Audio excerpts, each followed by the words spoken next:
Hello, this is Barry in the PI. Uh, back when this pandemic began, everybody was worried about having toilet paper. The stores were running out of it, but it never bothered me because fade out. This plant, this is a taro. In Filipino, it's gabi plant. It's got a roots that you can eat. So if I ran out of toilet paper, I just come out and tear off a little sheet and wipe away. See, Mother Nature provides.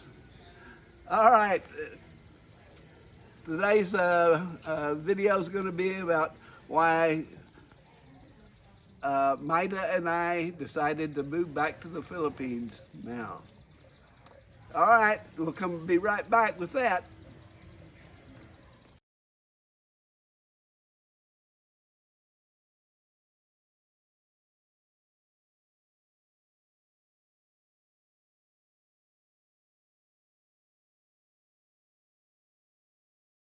Like, comment, share.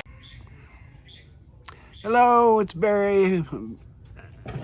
So this is going to be a old man rambling about why we decided to move to the Philippines from the U.S. As you know, I traveled around Asia, and part of that was traveling around the Philippines after I met my wife in Hong Kong. So I went to Manila, and was there for about 2 or 3 days, and then went to Davao down in Mindanao. I wanted to go up at least part of the way up Mount Apo, the highest mountain. It's a volcano down there. So after spending some time in Manila, I called a flight to Davao, and I had found a guy to guide me up the mountain, and so we did. We didn't go all the way to the top, but we went up high enough that we got a real good view of the coastline and the islands off the coast. It was a very nice experience. It got a little cold up there. I'm pretty sure it's the largest mountain in the Philippines. So that took about 3 days, and then I went into Davao City and went and found that Samal Island. It's just a couple of miles off of the coastline, and I had a nice little cabana there and spent a couple of days there, and then I flew back to Manila. So I had traveled around the Philippines by myself that first time, and then later I had taken a job. We had a job in Taiwan, but I made a deal with the school that I could every 2 months I'd get a 4-day weekend. And while Maida was still in Hong Kong, I'd fly to Hong Kong, spend a few days with her, and then go back. I had asked her to marry me, and her contract was up in 2000, yeah, and she'd go back to the Philippines. So I managed she'd managed to process all the papers she needed to do. And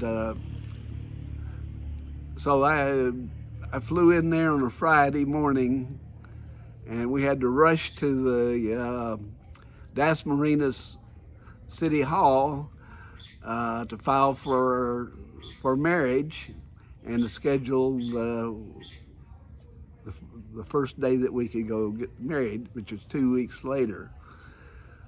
So when 2 weeks later, which I had to leave that Monday, so we had 2 weeks.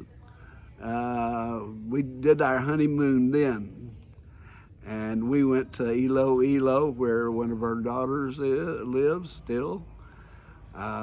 We traveled across Samar province. We went to Guimaras Island, which is the place of the world's best mangoes.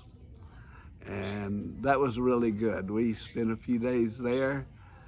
I ate lots of mangoes. The hotel would, you get up in the morning, then they would have mangoes ready for you. They'd offer you mangoes at lunch. They'd offer mangoes at dinner. So they were great. They were great. And we went to they had a monastery there, Buddhist, I can't remember what it was. So we traveled around that way. We walked in the jungle a little bit, had a good time. So we spent some time traveling around. Every time I'd come, we'd go somewhere. We came up here to Lake Taal, and I fell in love with that. I thought it's beautiful. Plus, it's got the volcano. I'm a volcano nerd.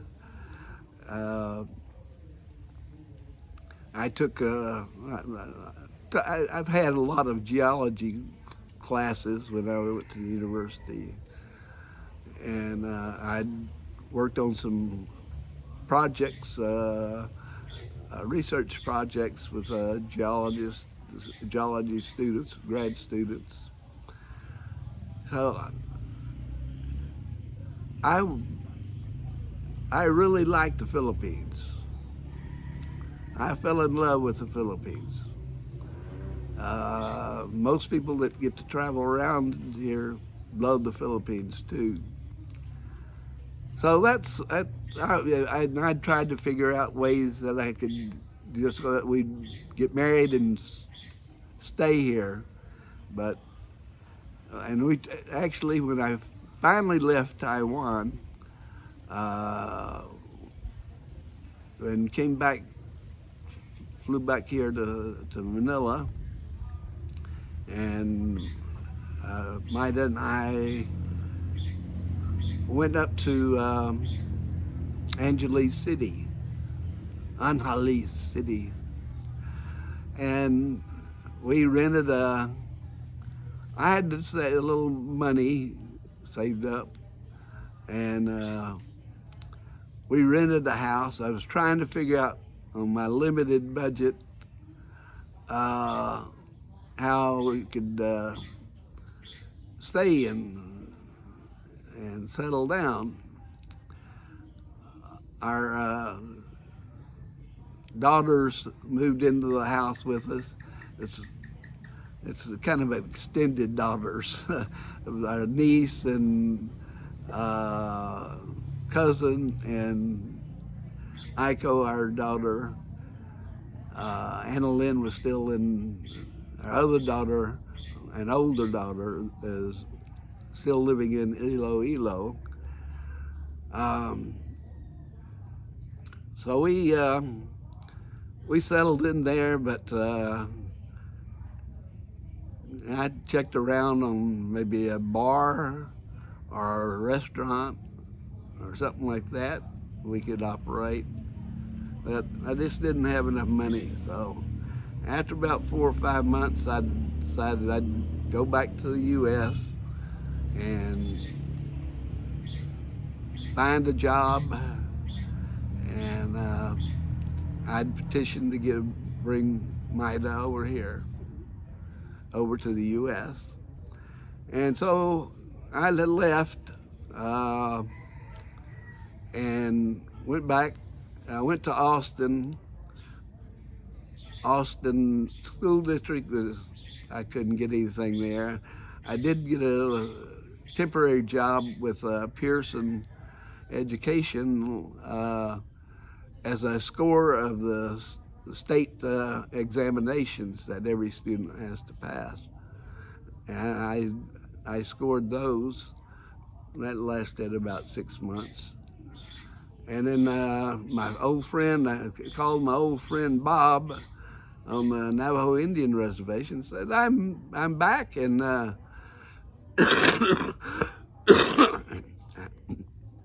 need to get a teaching job. And he said, well, he said he was a counselor at the alternative high school in Tuba City, Arizona. He said, come out, we need a special ed guy right now. So I went out there, got hired, and moved there, and petitioned, got all the papers and everything, and she got all the papers on her side, and so we sent those in, and it took about a year almost for it to get all processed, and her to get the processed stuff from her end, because she had to go get a physical exam and all that kind of stuff. Well, it took less than a year, because she came about a year. Well, she came on December 24th, Christmas Eve, and she flew into Phoenix, which is about 200 miles away from where I was living. So I had to go drive down there. Of course, teachers are off 2 weeks during the Christmas season, so I had no problem doing that.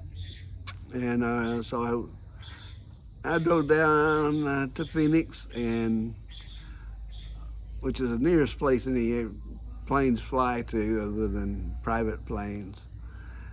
So I met her at the airport as she's coming off the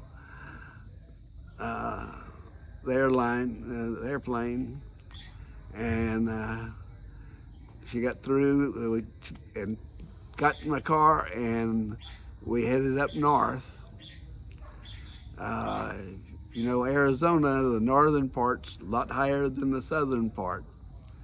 So we were driving up the mountains, and it started snowing. And so she got to see her first snow, got out, felt it, enjoyed it, and then we went on and drove back to my house on the Navajo Indian Reservation. And so she was very happy to be in the U.S. What do you want?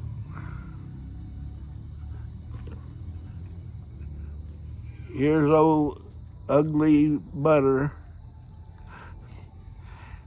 She just always wants to get in. Okay, get down. There's Lily. All of them over here now. I can't. There's Lily. Where are you, Lily? Oh, there's Butter too. All four of them. But they're great dogs. I'll do a video on them soon, I think. Well, anyway, we went to the Grand Canyon, one of the most beautiful places on earth, while it was snow still on the ground. So she really enjoyed that. So we ended up staying there for about 6 5 more years, 5 or 6 more years. And then I decided I was going to retire. Hey! So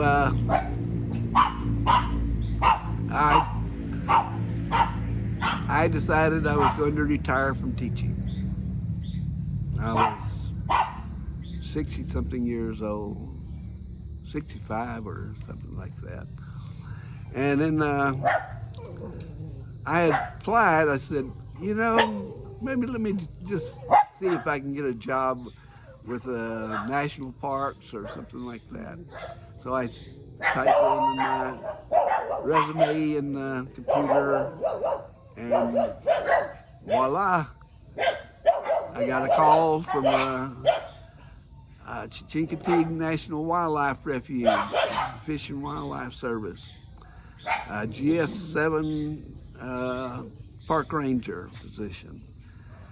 And I called them and did the interview over the phone, and the guy said, I can't believe you got this much experience. What a great experience you've had. And so they offered, I'd also sent out some to Big Bend National Park, my favorite place in the world. And got a call from Big Bend wanting me for a seasonal park ranger, which means about half a year, six or 7 months. But you can keep reapplying, or they might, if you do really good, they pick you up for a permanent position. And then I got another one from Guadalupe Mountain State Park, National Park, which is the highest mountain, contains the highest mountain in Texas. And the guy he wanted me to come in. It was going to be a seasonal position, but he wanted me to do a survey of all the plants that are found in the national park, which I would love to have done that. But I told him I already accepted one from Chincoteague, from the National Wildlife Service, Fish and Wildlife Service. So at the end of the school year, we packed up a U-Haul, and we didn't have a whole lot of possessions at that time, and moved across the country to the state of Virginia, right on the East Coast, it's called the Eastern Shores. And my first day, Maida came with me, and I introduced her to everybody, and my boss got the pickup and took us around all the different trails and stuff like that. And my wife might have turned to me and said, I think you're going to like this place. Yeah, I was going to like that. And so it was a 1-year contract. And so I became the roving ranger. I would spend most of the time out on the trails, and where you meet a visitor and you point out stuff and answer any questions and things like that. And we had a local town, Chincoteague, which was kind of an artist area. A lot of artists there live there, and which Maida, I found out, was a very good artist. And she was, I wanted her to go to art school and make that her profession. But we got away from Chincoteague she kind of lost interest because she needed to go work, and she had gotten a job there at Chincoteague at one of the hotels there, and she did quite well. They were very happy with her, and they hated to see her leave when my contract was up. And so we went back to my hometown, Austin, Texas. Best city in Texas. I've lived in several cities. Houston, the pollution down there back when I lived there was horrible. So we settled down in Austin, and she started going to school. She was going to try to be a nurse. And I can't do it. I have to require, one of the requirements, courses you have to take is algebra, a math class. Oh, I'm horrible at math. So am I. So I wasn't going to be able to help her very much. She started to took a couple of classes at Austin Community College, and she ended up dropping out of the math class and concentrated on the nursing class. And then she found out about nurse's aid, and so she took a class to become a certified nursing aide, and she passed that and was hired, and she excelled at her job. The owners were very happy with her working at a assisted living center, and she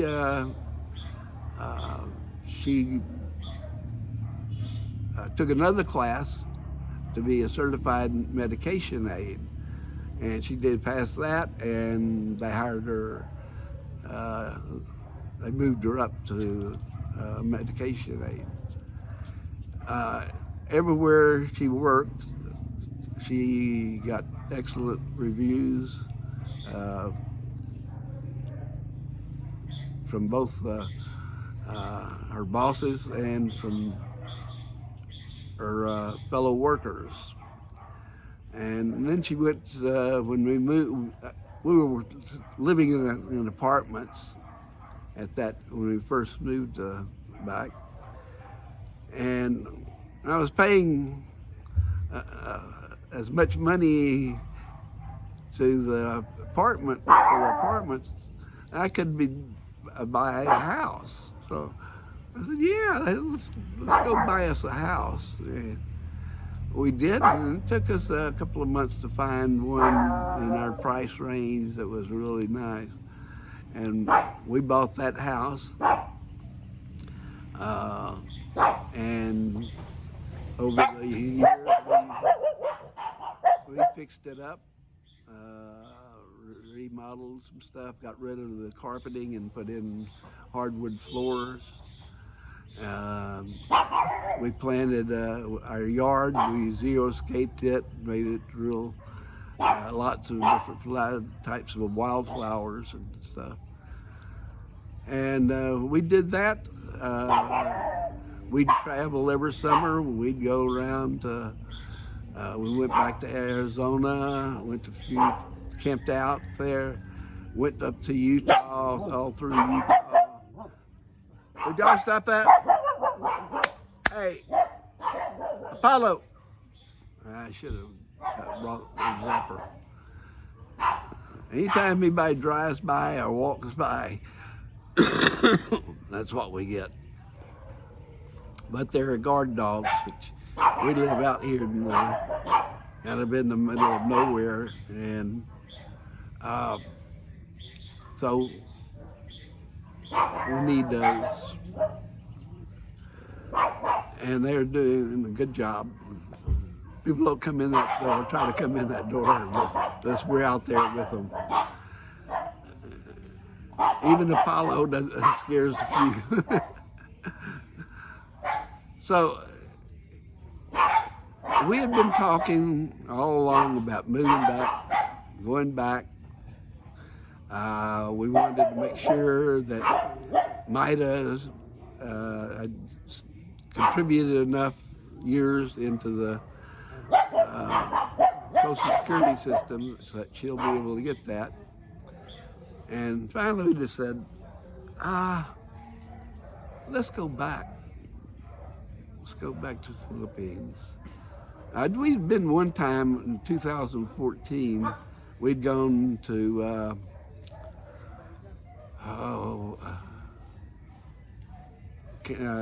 Camarines Sur, I think it was.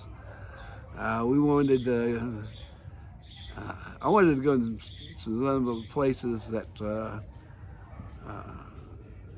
Survivors TV show had been to, and that was one of the places, and we went there. It's an exhausting bus trip from Manila to there, and then another boat trip for about an hour, and then so we stayed in an inexpensive resort, and then she and I, we had like 13 people, family members and our friends with us, but we said, y'all go back? We took them back, yeah, we went back on bus, all of us went back, and then when we got to Manila, she and I flew to Palawan, and I just fell in love with that island, and that's where I would have wanted us to retire, but she's always looking out, being close to her family, and we were all in this area, Cavite and Iloilo and around. Plus, I wasn't sure about the quality of the health care in Palawan. So where around near Manila can we also be close to good health providers? And VA Manila is close enough. And I remembered Taal, and I said, let's go there around. I didn't want to be right in Tagaytay, so we looked around, all around this area, and finally we stumbled upon this place here, and I named it Casa de Gecko because we got a lot of geckos here, which I like. So that's why we moved here. Lovely people, friendly people, and great weather. It didn't rain this afternoon. We're lucky. It's been raining the last 4 or 5 days, quite a bit. So I better cut this off now. If you're thinking about coming, come on. You're welcome to come out here to Casa de Gecko, and I'd love to meet any of you, and y'all stay safe, keep laughing, and we'll see you soon. Bye-bye.